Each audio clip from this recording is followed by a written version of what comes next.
আমি 3 মাসে আমার বাচ্চা বুকে রাখতে পারব না, 3 মাস দুধ খাওয়াতে পারব না। আমি যদি 32 নালে দুধ না খাওয়াই, ঠিক আছে, আল্লাহ কি বলবো না ওই বাচ্চারা দুধ না খাওয়ায় দুধ কার লাগে রেখে দিছ, এই হিসাব দিতে হবে না এক ফুটা দুধের। আচ্ছা প্রিয় দর্শক, বিয়ের 1 মাস না পেরোতেই নাকি নববধূ 6 মাসের অন্তঃসত্ত্বা। তাহলে এই সন্তানের বাবাকে এ বিষয়ে বিস্তারিত থাকছে সম্পূর্ণ ভিডিওতে। তখন আমরা বুঝেন না, তখন তারাও বুঝে কয় মাসের অন্তঃসত্ত্বা ছিল? তারপরে 3 মাসের মতন। 3 মাসের না 5 মাসের বাচ্চা নিয়ে আইছে। আপনার এই যে এটা কি জানুয়ারি না? হ্যাঁ হ্যাঁ। তাহলে আপনার জানুয়ারি থেকে যদি শুরু করে না, এই হিসাবে তো 5 মাসের অন্তঃসত্ত্বা হয়। জি 5 মাসের অন্তঃসত্ত্বা, জি জি। তারপরে বাচ্চা হয়, ডেলিভারি হয়ে গেছে। তো প্রিয় দর্শক, আসলে উনি 5 মাসের অন্তঃসত্ত্বা থাকা অবস্থায় কিন্তু উনি এই যে এই বাচ্চা নিয়ে বাচ্চা 5 মাসের অন্তঃসত্ত্বা থাকা অবস্থায় ওনার আসলে এখানে বিয়ে হয়েছিল। কিন্তু 5 মাসের অন্তঃসত্ত্বা থাকা অবস্থায় কিন্তু আপনার ভাইয়ের সাথে আছে, এই তো এই জানে না কিছু যে ও বাচ্চা পেটে, তারপরে ও কারো কাছে বলে না। আমিও বুঝতে পারিনি, কারণ আমি বুঝতে পারিনি, পেটে বোঝা যায় না। ও চলে আসছে ভালো কথা, ওর বাপ মারে দিবে না, ও বাপ মার ফোন নাম্বার দিবে না আমার খালাদের কাছে, কিন্তু কোনো কিছুই করে নাই। সব কিছু আমার ভাইটার কাছে এসে দিছে যে আমার ভাইয়ের সাথে কথা কও, ওর ভাই বিদেশ থাকে, ওর বাড়ির পরিস্থিতি অনেক বিশাল ভালো। ও ও এইরকম কইটা সেরে ওই বাড়ির থেকে পলায় চলে আইছি বাড়ি থেকে। এখন ওর বাবা মা কি বলে? এখন ওর বাবা মা কি বলে শুনেন, ওর খালা আসছিল যে বাবুটারে নিয়ে যাব, আমারে দিয়ে দে, তুই রাস্তায় রাস্তায় পারবি না, তাই তুই এই যারা আছিস ভালো থাক, এই কথা বলছে।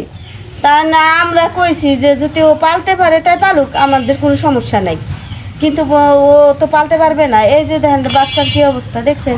আমি কি সুস্থ? আমি যদি রোগী হই তাহলে আমার বাচ্চাটা কি সুস্থ থাকবো? আমার পেটের থেকে বের হয়েছে, ওষুধ খাইতে গেছি, টাকা নাই, ওর স্লিপের ওষুধ নাই। জানেন ভাইয়া, তোর খালা বলছে কি ওই মেয়ের দায়িত্ব আমরা নিতে পারবো না, বাচ্চাটা হয়েছে, বাচ্চাটার দায়িত্ব নিব আমি, ওরে নিয়ে যাবো। তাহলে আমার পেটের থেকে আমি মা, কোনো দোষ নাই, আমি মা গর্ভবতী 10 মাস 10 দিন পেটে রাখছি, গর্ভধারিণী মা।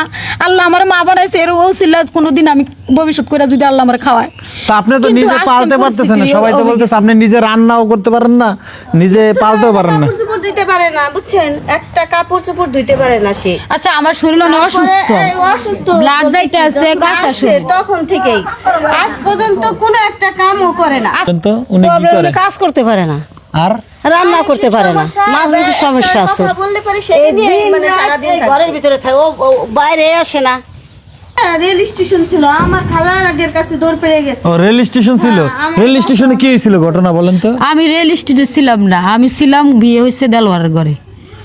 দেলোয়ার ঘর তো 6 মাস ছিলেন, তারপরে কি ছিলাম, তারপর আমি বেতনে লেগে গেছিলাম 10 তলায়, বেতন তো পাইলাম না, আমার লেট হয়ে গেছে, বেতন দিল না, আমার 20,000 টাকা দিয়ে ক্যান্সেল করে দিছে, বিদায় করছে, ডিপোজিট দিছে, টাকা পাইলাম না।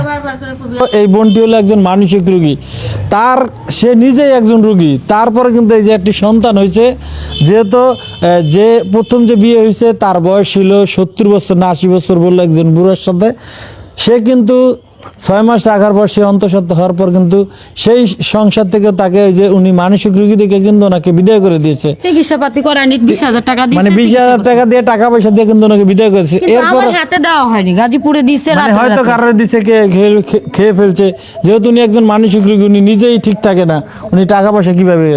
এরপরে করা উচিত ছিল না। আর উনি কি আমার গার্জিয়ানের মাধ্যমে আমার আইনা যত বিয়ে করছে, আপনার মেয়ে নিয়ে যান, টাকা পয়সা দেওয়া হলো, কি কোথায় রাখবেন, আপনাদের মেয়ে টাকা পয়সা দিয়ে দিলাম, ডিপোজিট দিয়ে দিলাম, নিয়ে যান। কিন্তু তারা তো এগুলি করেনি, তারা কি করছে, 20,000 টাকা খালাগোর সামনে খাইছে, খালারা জানার পরে কইতেছে কি আমরা যদি জানতাম তোমার টাকাগুলো কেউ নিতে পারতো না। রান্না বাড়া খাওয়া দাওয়া করাবে নাকি ও গাড়ি চালাবে যায় সেরে সারাদিন, ও একটা কাজও করতে পারে না কিছু। আমার আবেদনটা শুনেন, আমার ফ্যামিলি যখন 1,000 টাকা দিব আমার আব্বু, তো 1,000 টাকা দিয়ে আমার ডাটকারি পুরো সিটি এক্সচেঞ্জ করে দেন। যদি আমার মাথায় সমস্যা থাকে, মানসিক সমস্যা থাকে, কিংবা কোনো যদি প্রতিদ্বন্দ্বিতা থাকে আছে, চিকিৎসাটা করাইতে হবে, যে তোমার বাবা বেঁচে আছে, আমার আম্মুও বেঁচে আছে। আপনি বাবা মা কি বলে? আমার আব্বু বলতেছে আমি খরচ করে 1,000-2,000 টাকা দিব, কিন্তু আমার আম্মু বলতেছে কি তুমি যদি এই বাড়িতে থাকো, তোমার হাজবেন্ডে অটো একটা কিনে দিব, তোমার ভাই বিদেশ থেকে টাকা পাঠাইবো, যদি তুমি চিকিৎসার মাধ্যমে সুস্থ হয়ে থাকো তাহলে অটো চালাইলে তোমার খাওয়াই নিব, আর তুমি পদ্মাভাবে থাকবা, যেখানে সেখানে যাইতে পারবা না যদি তুমি বলো। এখন আপনি তো ওইভাবে থাকবেন না, আপনি তো কিছুদিন পর পর আপনার মাথার সমস্যা আর সমস্যা, এটা ডাক্তার চিকিৎসাটা করা লাগবে না। আপনারা হাসতে পারেন, ঠিক আছে, বলতে পারেন, আপনারা সবকিছু বলতে পারেন, চিকিৎসা নাই এটার। আমি চলে গেলাম, ঠিক আছে, যারা চলে গেছে আমার শ্বশুর শাশুড়িরা, তারা কি আমার দেখতেছে না? তাদের আত্মা আশাপাশে করতেছে না? আমার দেওয়ার যে বাসুরা মরে গেছে, তারা কি আমার কি দেখতেছে না? তাদের সাথে খারাপ কোনো ব্যবহার করছি আমি? আপনারা নারী হইয়া তাহলে আমি বিচার পাবো প্রধানমন্ত্রীর থেকে, মনে হয় পাবো না। তাও তো আমি কাঁদছি, কিলে পেটের থেকে বাইর করছি নরমাল, আমার কি হ্যাঁ কষ্ট বুঝছি হয়নি? বুঝছি বুঝছি। এই এখন পেটের থেকে এই সব বাচ্চা যদি কেউ নিতেছে, আপনি আত্মীয় স্বজন কাউকে দিবেন? আত্মীয় স্বজন বলতে আমি 3 মাস দুধ খাওয়াবো, যদি আমার পছন্দীয় লোক যদি এই এলাকার কেউ নেই, এই দেশের, এই দেশেই দিব, কারণ এই দেশে হইছে না, আল্লাহ হেফাজত হ্যাঁ, করছে না, এই দেশেই দিব আমি। বুঝতে পারছি। আমার আপন জনের কাছে দিব না, এই জন্য দিব না, আমার আপন জন, আপন মা, আমার খালা আমার টাকা দিব না চিকিৎসার জন্য, বিনিময়ে আমার বাচ্চা নিয়ে যাবে। তো বিয়ে হয়েছিল, সেইটারও একটা বাচ্চা আছে, কয়টা? সেই বাচ্চা ওর মা পালে। তাই এই জন্যই বলছে যে ওর খালা বলছে যে ওর আগেরও বাচ্চা আছে, সেটা পালতেছে, ও পালতে পারবে না, ও বাইরে ফেলাবে। এর জন্য মা ওর বলে খালা বাইরে আসছিল যে আমাদের মায়ের কাছে বুকে 2-3 মাস কি আমাদের খাওয়ালে কাছে মায়েরা রাখবো থাকলে 3 মাসের ভিতরে? ই করবো, কি কয় এসব, কি কয়? হ্যাঁ, আমি 3 মাসে কি আমার বাচ্চা বুকে রাখতে পারবো না, 3 মাস দুধ খাওয়াতে পারবো না। আমি যদি 32 নালে দুধ না খাওয়াই, ঠিক আছে, আল্লাহ কি বলবো না ওই বাচ্চারা দুধ না খাওয়ায় দুধ কার লাগে রেখে দিছ, এই হিসাব দিতে হবে না এক ফুটা দুধের। আচ্ছা প্রিয় দর্শক, ঘটনা হয়েছে এখন আমরা আরেকটা জানতে পারলাম যে ওনার এর আগেও নাকি বিয়ে হয়েছে। তো যেহেতু উনি মানসিক রোগী, বিভিন্ন জায়গায় বিয়ে হয়, হওয়ার পর উনি থাকতে পারে না। হ্যাঁ ওই ঘরে একটা ছেলে হয়েছে 5 বছর, ওটা আমার আম্মু পালে শয়েন, নিজে খাওয়াই। বুঝতে পারছি। এখন ওখানেও পালে, এখন আর কয়টা পালবো? এখন উনি এখানে আসছে, এখানেও একটা বাচ্চা হয়েছে। তো বিষয় হলো উনি একজন মানসিক রোগী, হয়তো যারা জানে না, না জেনে কিন্তু বিয়ে শাদী করে ফেলে। তো আপনাদের আমি বলতেছি, দেখেন যে আপনাদের একটা কথা বলি, যারা দেখতেছো না নাকি ওনাকে দেখে রাখেন যে উনি একজন মানসিক রোগী, ওনার আসলে চিকিৎসা দরকার। কান্দি এই